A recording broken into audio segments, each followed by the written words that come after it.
Enseigner après le confinement ou comment trouver le calme dans la tempête. La situation est inédite, personne n'a anticipé ce confinement, personne n'a non plus anticipé sa durée. Récemment, une enseignante me confie qu'elle a l'impression d'être dans un train qui va de plus en plus vite et qu'elle ne contrôle rien et qu'en plus elle ne sait même pas où va ce train. Alors son cas est loin d'être isolé, hein. À bout, elle se sent fragilisée, proche du burn-out. Comme beaucoup d'actifs, les enseignants ont été sursollicités et ont développé dans l'urgence de nombreuses compétences pour s'adapter à cette réalité extraordinaire. Devenir sur le champ opérationnel pour enseigner à distance, à la fois d'un point de vue technique mais aussi au niveau du contenu, improviser en responsabilité et sans aucune visibilité, sélectionner et construire des activités proposées aux élèves. Qu'est-ce que je fais? Est-ce que j'opte pour le maintien d'une continuité pédagogique ou est-ce que je choisis une avancée sur les programmes? Concevoir un nouveau canal de communication avec les parents, créer de nouvelles formes de relations avec les enfants, avec les adolescents, constater souvent démunis la dérive de certains élèves décrocheurs, suivre les recommandations parfois contradictoires et loin de la réalité d'une classe, lire puis appliquer les 64 pages d'un protocole qui transforme nos écoles en centres sanitaires et parfois inviter doublement l'école à la maison en faisant la classe à ses propres enfants. Alors le rythme nous a invités à courir un marathon à la vitesse d'un sprint et sans aucune préparation physique et mentale, ni mentale. Un marathon qui n'est pas tout à fait parce que nous ne savons pas, nous ne connaissons pas encore totalement la distance, les conditions climatiques et le relief de cette épreuve. Alors, quand tout autour le monde s'agite, quand les informations se contredisent, quand les projets s'évaporent, comment rester debout et confiant? Comment, au milieu de cette tempête, trouver la sécurité? Comment envisager l'enseignement sereinement? Première piste aujourd'hui, autour de l'espace de sécurité intérieure. Cette sécurité intérieure, j'en suis responsable. C'est-à-dire, quand on parle de responsabilité, ça veut dire que je peux agir pour la consolider et pour l'ancrer. Cette sécurité intérieure, elle va allier à la fois la sécurité physique et la sécurité psychologique. Les deux sont intimement liés. La sécurité physique, c'est une question de territoire, de protection et d'hygiène de vie. Simplement avoir un toit sur la tête, de quoi se nourrir, se sentir à l'abri d'éventuelles agressions. Je peux agir sur cette sécurité physique en veillant à avoir un espace qui m'est propre, en veillant à la qualité de mon alimentation, à la régularité des activités physiques, au temps passé au contact de la nature. La nature apaise et ressource. Et je peux aussi agir en étant vigilant à la qualité de mon sommeil. Cette sécurité physique, c'est de l'investissement. En face, en alliance avec cette sécurité physique, il y a la sécurité psychologique. Elle correspond, elle, à notre centre émotionnel, aux besoins de reconnaissance, d'appartenance, d'expression, de ressourcement, de repos, de célébration. Le confinement et ce post-confinement ont souvent empêché la plénitude de ces besoins. Les informations qui sont liées à la reprise de la vie dans nos milieux professionnels à l'extérieur, ces informations, elles sont données de manière souvent très directive. Il y a peu d'échanges, peu de partage, le cadre est flou, il y a peu de prendre soin. Certains d'entre nous ont aussi perdu des proches sans pouvoir se réunir ni célébrer. Et c'est important, ça va être important aujourd'hui de se poser pour identifier ce qui peut tempêter à l'intérieur de nous. Plus je regarde, mieux j'identifie mes mouvements internes, les espaces qui m'alourdissent ou encore les ressources qui me donnent de l'énergie, et bien mieux je me connais et mieux je peux prendre soin de moi.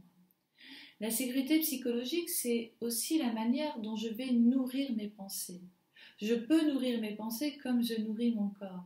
Je peux être vigilante aux informations que je choisis d'écouter.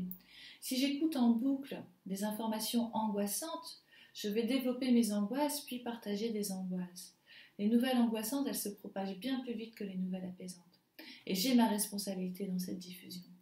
Si je nourris des pensées qui sont reliées à mon présent, c'est-à-dire si je prends le temps de l'écoute, oser être seule avec moi sans être polluée par l'extérieur, si je prends le temps d'accepter ce qui se passe, si je prends le temps de respirer, peut-être aussi pleurer, craquer, libérer ce qui m'entrave, pester, mais aussi m'isoler, ralentir, sourire, me féliciter pour ma capacité d'adaptation ou pour ce que je mets en place, si je remercie et si je reconnais les différentes qualités des gens qui m'entourent, et bien là, je vais pouvoir commencer à nourrir des pensées qui sont légères, des pensées de gratitude, et ça va m'apaiser.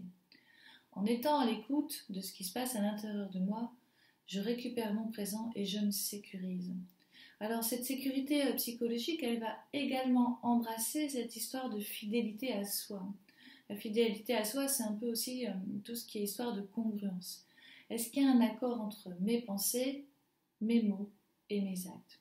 Et ça renvoie aussi à cette idée de savoir si je suis capable d'identifier mes limites et si je suis capable de dire non. Cet espace de sécurité intérieure, il est également lié au rapport au temps et à l'espace. Ces rapports au temps et à l'espace, ils ont été bouleversés ces dernières semaines.